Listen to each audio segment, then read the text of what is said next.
ships are non-smoking. Oh, really? Okay. Yes, sir. The Saturday night toast. Well, just don't get ahead of yourself, sir. More things to come. Bear with me on this. The other thing that used to happen too, and perhaps still does, there would be fines, and that's why, you know, one hit the hammer, and Mr. Vice can do the same thing. And members of the mess would be fined for infractions real or imagined.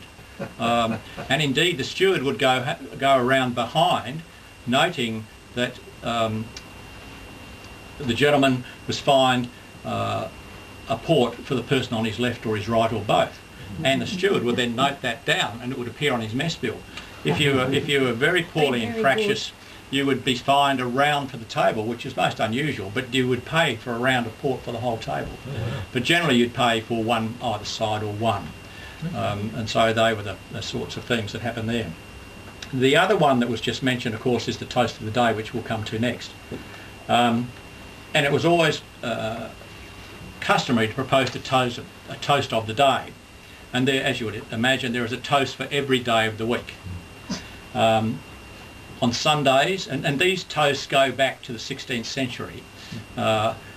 Some more politically correct navies, the Canadians particularly, have gone to all sorts of strange names for these toasts. But we, and as president of the Naval Historical Society of Australia, we tend to stay with the old ones, modifying them only just in minor areas.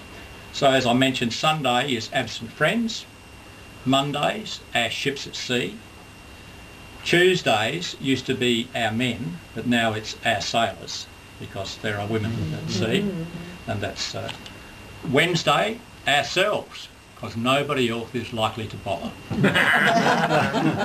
Thursdays is a bloody war and a sickly season, and Fridays a willing foe and sea room, as you would expect. If you ever saw Master and Commander, that's the sort of thing that was on.